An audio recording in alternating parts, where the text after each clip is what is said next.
Good morning to all. Myself N. Kalpana. I am from G.K.Jain Higher Secondary School, Royapuram.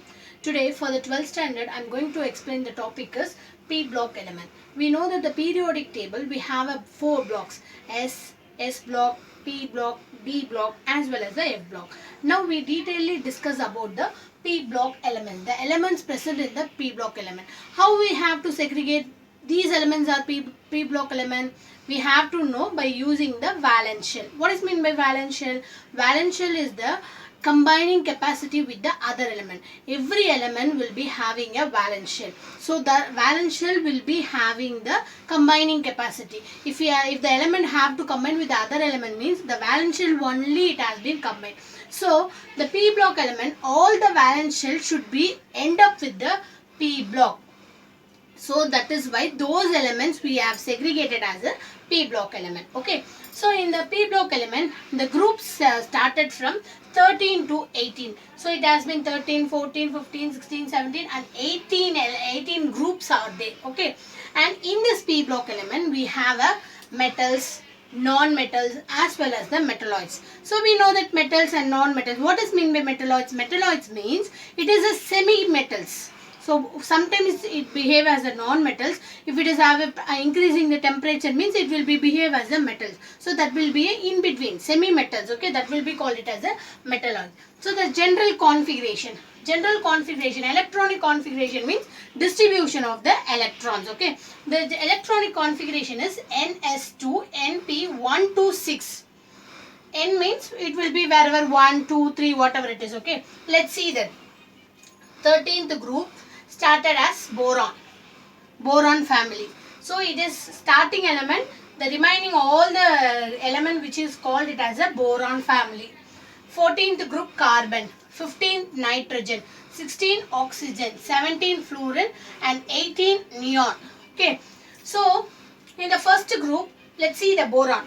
Atomic number of boron is 5. Let's see the configuration. So it has been distributed like this: 1s2, 2s2 and 2p1.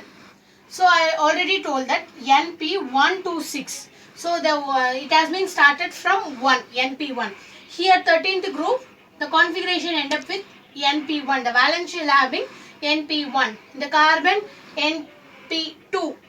Nitrogen np3, 4, 5 and the last with np6. Okay, and let's see the oxidation state. So oxidation state is, it is also be the according to the combining capacity, how the element have been combined, it should be formed as the oxidation state. So in this P block, it will be having a variable oxidation state will be there. It will be having both positive oxidation state as well as the negative one is also be there in the same periodic table. Let's see the first one. How will you find the oxidation state? Before finding that, we have to know the group oxidation state. That means it should be having a maximum or highest oxidation state. How you have to find it means we have to sum of the valence shell. Sum of the valence shell. Let's see the boron 1s2, 2s2 and 2p1. The valence shell will be 2s2 and 2p1. 2 plus 1. The sum of valence shell s orbital or otherwise sum of s orbital as well as the p orbital. 2 plus 1 3. So plus 3 oxidation state. Here 4. Here 5. Here 6. Here 7 and here 8. It is the highest oxidation state, otherwise be a group oxidation state. Let's see the other oxidation state also, because it should be having a variable oxidation state. And the second one, how you have to find is, you have to minus with the first oxidation, group oxidation, maximum oxidation you have to find it. The next one, you have to minus with the S2. So here it will be NS2, no S2. So you have to minus with 2. 3 minus 2, 1. 4 minus 2, 2. 5 minus 2, 3. 6, 5, 6. Okay. So these are all the other oxidation state. First you have to find the variable oxidation mean group oxidation highest. This is the highest one. Other than that it will be not like that. Okay. So lesser it will be having sometime. Okay. And the other groups are here, it should be having minus 4, minus 3, plus 2, minus 2, plus 1, minus 1 and plus 2 will be there. In the fluorine 17th group, it will be having the most stable oxidation state is -1. Okay, because we know that the inert pair, the stable configuration is 8. So it will be having a 7. So automatically it has been gain 1 electron. Gain means it should be -1. So the most stable electronic configuration in this group is -1. Okay. Next one, we see the anomalous nature of first element in that group. So I told that it will be formed as a group. 14th group, 15th group, 16th, 17th group will be there. But how the groups are formed? Because some similar property which has been similar to the first group. All the elements present in the same group, which means it will have some similar property together. That is why it should be it will be considered in the same group. Okay, but some more property, the first element which have been differ from the other element present in the same group. Let's see that. First one, why it should be the difference one? Because it should be always the first element present in it, it should be a smaller in size. And next one, if it is a smaller in size means easily it has been oxidized, ionizable, easily it get ionized. Okay, and the third reason is, first group it will be having only the p block in its oxidation state. Let's in its configuration. Let's see here, sp will be there, but when it goes down, increasing in the atomic number, it will be entered into the d block. But the valency shell should be the p block only, but it should enter into the d block as well as the valence should be in the p block. But the first one, it should be having only the p block. That is why the first elements in the group, it should be have some property which have been differentiate from the others. Okay, let's see the thing. First one, in the boron, in a boron family, the boron will be a metalloids. That means a semi-metal. The other element present in the boron family, all the things are metals. Okay. And second one, diagonally. Diagonally means it should be a cross one, diagonally. If you see the diagonal relationship, boron, the diagonal relationship with the boron is the carbon family is a silicon. So the diagonal relationship between the boron and silicon, both having a acidic in nature, as well as both should be a covalent bonded. So diagonally it should be similar with the property. But other element, if you are seeing that which is not similar, diagonally similar to the other element. So that is why it should be differentiate from the others. And next one, if you see the carbon. Carbon is a metal. The other element should be a metals as well as the metalloids. And next one, carbon only. The element which is present in the carbon group, carbon only having the catenation property. What does mean by catenation property? Catenation means which should having a chain bonded. Easily it has been bonded and form a number of bonds. Chain bonded with itself and with others also. So that will be having a called as the catenation. So carbon only having the catenation property, other element which is not having. And next one, let's see the nitrogen. Nitrogen will be having a multiple bond.